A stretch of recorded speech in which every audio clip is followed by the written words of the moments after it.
Alright, let's go ahead and look at the user interface for Distant Worlds 2. Starting at the top up here in the left, we've got our faction, our race up here and some information, our cash, a cash flow, state of our economy. Of course, we can see the funding levels, maintenance information, the private sector, our military, some more stats here, all kinds of different stats you can look at. There's the president, and then our policy settings are all in here. Continuing on at the top, we've got our diplomacy section, our relationship with other factions. Then we've got characters. They would show up down here. Different characters that you might have in your game. Admirals, your ambassadors, things like that show up in here. If I'm not mistaken, you can pick the role. Yeah, you can decide, you can filter these out. And then we've got our colonies. They would show up in here. Colony ships, planetary facilities, artifacts. They all show up in here. And then we've got exploration. It shows all of our exploration ships. You can jump right to those too. Then we've got ruins that we might have discovered, abandoned ships, and then special locations. Then here's our resource menu. Different resources that we've discovered and that we're bringing in credits for. We're mining. Here's our locations for mining.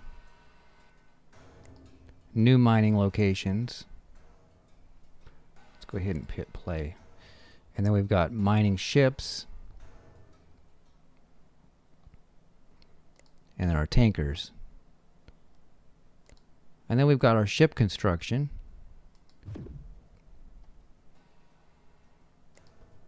New construction, our yards,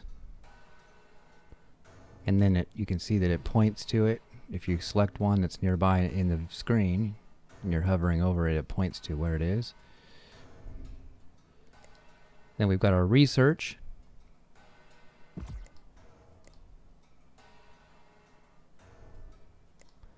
Shows us the research that we're working on.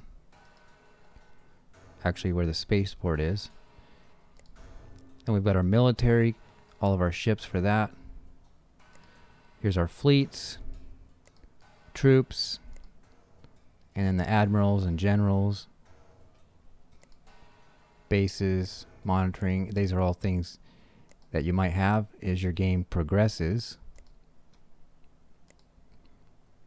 And there are civilian ships.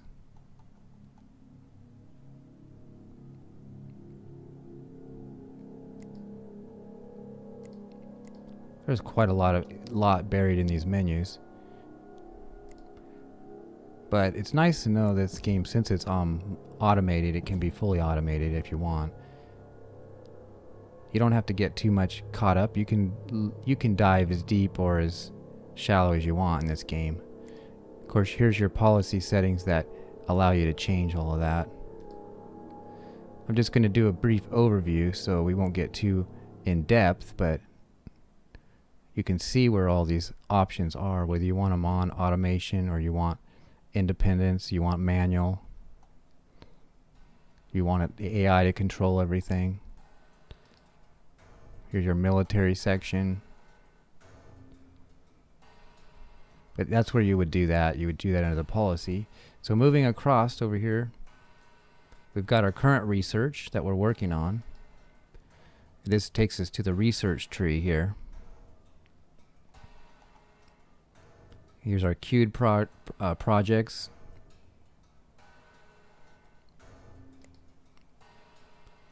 Then we've got our colony and our population.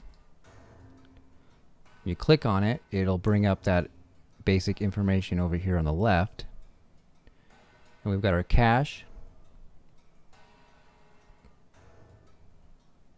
our year, our time. Our time controls are here. You can speed up by pushing this arrow going right arrow. You can slow down, and you got pause. And we've got some victory conditions. You can see where you are on the victory progress. And then we've got a menu option to go to the main menu, change some settings. Got the Galactopedia, get some information on different parts of the game. Then our message log, all the different things that'll pop up over here on the right. You can go back and look at something that you might have missed.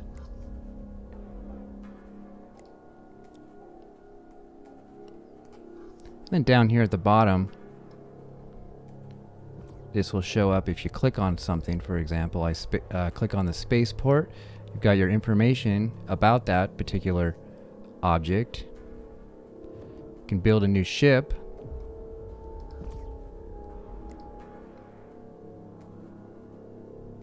You can look at some more details. Fully automate manual selections in here. That depends on what you selected. It'll show up over here in the left. And then here's our quick overview of the worlds that we're viewing right now. We zoom out. You can see more of them have showed up in this view. And down here in the right corner, we've got some view options for what we're seeing. Here's our resources. Different, just different options for what you want to see on your screen. Whether you want to display, how much you want to display. Here's your zoom, zoom out. Of course, there are hotkeys for a lot of this. This takes you back home. This zooms out to the whole system.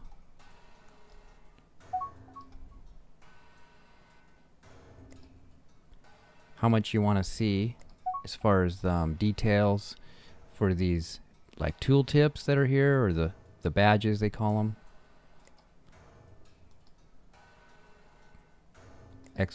Exploration, whether you want to see the different ships, like this one for example is highlighted.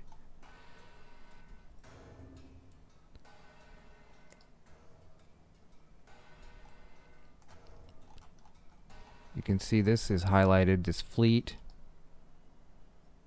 Actually these are construction ships, but here's a fleet, part of a fleet.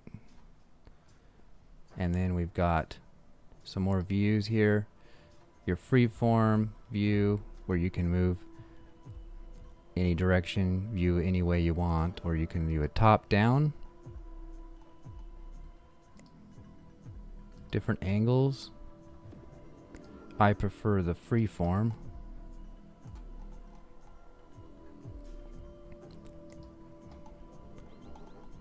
If we had some other factions, it would show up here and here as far as our relationships, but we don't really have a lot going on here. You can hide the user interface with that button, or show it again. So there are a lot of different options you can tweak and play around with in this Distant Worlds 2. That's a brief overview of the user interface for Distant Worlds 2. Thanks for watching.